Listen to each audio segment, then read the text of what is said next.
Neon Genesis 2.22 or 2.0 is the second installment in the Rebuild franchise of Evangelion. Now, compared to the first one, there has been a little bit more changes. What this did was that I feel like it took the last half, well, not the last half, but like the entirety of the normal series. So, like, for example, the first one felt like it was only the first couple of episodes, but this one felt like it just took the entire series from, I'm pretty sure, from uh, 8, I guess, 7 or 8 to probably 22, maybe, right? So it covered a lot more. However, this feels entirely different compared to the last one because the first one just felt like it was just like a cut of the first couple episodes. This one is actually different, and I knew it was gonna come because I heard that the rebuild is supposed to be a little bit a different take on Evangelion, and it is different. The big difference is that we are actually introduced to another character, another child. Her name is Marie. Now, I don't know if they said her name in this movie, but I did look it up because she seemed very interesting. And her name is Marie. I don't remember the last name, but apparently she can talk English, which is pretty cool. Um, I feel like Marie is supposed to be like some sort of like way that can like attract like the new viewers of the uh, series because um, you're so used to the three of you're so used to Rei, Asuka, and Shinji that maybe they need to add someone different. So if you're new to watching this, or maybe this is like your first time like seeing Evangelion and you're starting with the movies for some odd reason, then Marie is like a good character for you to develop, like a certain way with, if you know what I'm trying to say. So I feel like that's the whole point of this, of being here in the movies. And it's pretty cool. I mean, so far she's pretty cool. She seems like she's very happy compared to the other three because the other three are actually like freaking depressed as hell. But she feels a little bit more energetic, happy, like she's excited, like she wants to fight the angels, right? So that's one of the big changes I saw in here. New character. Also, Kawaru is also a big part in the Evangelion as well because we don't see him in this series that much because he dies like in like the first maybe couple of episodes um towards the end of the series, but here he actually plays like a big role. Like he might be like another child, or one of the pilots for the Eva pilots, which is pretty cool. And I feel like 3 is gonna cover him a lot, which is pretty cool. So they took the plot and they made it different, and I like it. It's good.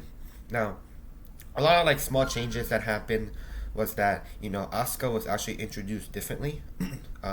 So instead of her like being introduced on the ship with her in like dress and like actually in person, they introduced her as like a commander, and she's already like piloting this Eva, and she absolutely decimates an angel, you know, and then you're introduced to her normally, um, and that's pretty cool, and then apparently like in the series, Toji and Kanaku, who are the friends of Shinji, um, really were attracted to her, but in this one they feel like they hate her, right? So and it just plays out the same, Masato takes her into the to his house. To Masato takes her into her house because she feels alone. And now that Shinji and Asuka have to live together, they hate each other, but then they like each other. Uh, Asuka sometimes calls him coattails, which is interesting. I don't really know why. And then after that, then she calls him, then she calls him idiot Shinji. So that's like, it goes back to normal. Uh, but there's like a lot more changes that I recognize. Like the third impact happened like immediately. Like so instead of like the way the third impact happened was completely different. Actually out the wazoo different. I was not expecting that ending for the movie. It was just completely like an early like woo.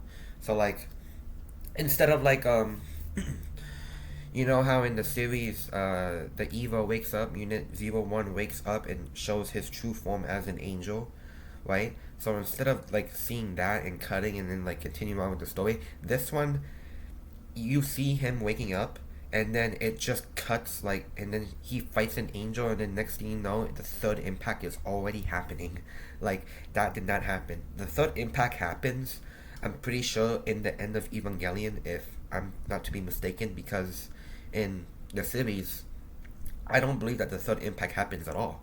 Like the 25 and 26 is just you know the episodes where Shinji basically finds a value in his life.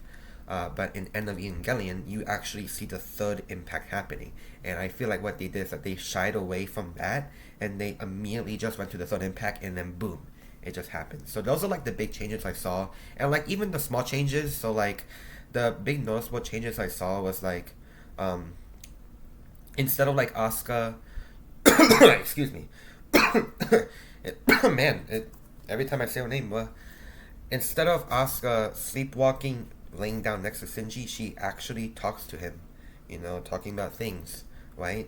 That's one of the another change I saw. Even like, their relationship together. They're not really in a relationship, but they all kind of like in a very like mean spirited relationship, if you can see what I'm catching. And also, um, that's like another one I saw. Again, I saw this yesterday, so my memory is a little flawed. If I was to make this video like right after I saw this, I would have said a lot more, but I didn't, And then there was like, oh, you were introduced to like more like what Taji is. Taji, no, it's not Taji. You're freaking stupid. Hold on, I have my name thing in here. Kaji. Yeah, it's Kaji. It's not Kaji, not Taji. Taji is the other one. Kaji. You're introduced to Kaji too in a different manner. Oh yeah, and then things they went to an aquarium, right? You don't see them going to aquarium. Like they take like the entire squad goes on a freaking family vacation to the aquarium, and you see them there, and like you see, like Wei showing some emotion, which is pretty cool, and then Taji as well is also like a gardener, and then he like does some weird things with Shinji like in a vending machine place, and then he gets very uncomfortable. It was more like a comic relief, but other than that, it does feel the exact same, to be honest. Not really, but it does with some certain changes to it. But if you were to watch it, you'll understand. If you've seen the series, then you'll understand. But what they did here was that they just took basically like the rest of the series, and instead of the normal ending, it just immediately cuts to the third impact. So I'm pretty sure like 3.0 and the fourth one will probably be more about the third impact, and maybe there might also be another impact, because if they're gonna dedicate like another like 4 hours to the third impact, that's a lot of like freaking, that's a long time for one thing. So I'm pretty sure like more things are gonna happen. But 2.0 was definitely good. I liked it. I liked it better than 1.0, simply because there was more to it, and it's something new that I can see, because also we're introduced to a lot more things. The first one was a little bit boring, because again I knew what was kind of happening, but this one was different. Again, in terms of like anime and movie animation is good. They went more with the 3D route, which is pretty cool. The music is also good. Like I like it. It's just good music. Obviously everything else, like the art is cool. I like the art. I like the characters. The characters are nice. They're almost the same, just a little bit more different. But as an anime, it's really good. It really is good. So I'm excited to see 3.0 and also the last one, because I heard the last one's like the best one out of the entire rebuild, which makes sense because it's the last movie, and usually the climax of a tetralogy is going to be the last movie. So yeah, nothing much to say. Again, there were some changes, but you can kind of feel that it's almost the exact same as the series a little bit. But maybe that will change, because the ending had an entirely different plot. It feels like it's going to go into a different plot change. So I'm excited for that. But yeah, that was it. Really, really good anime. I don't know if I rated the other one, so I'm gonna give my rating, I guess. So the first of the rebuild is really good, 7 out of 10. This one also really good, 8 out of 10. It was good. That's it. Thanks for watching.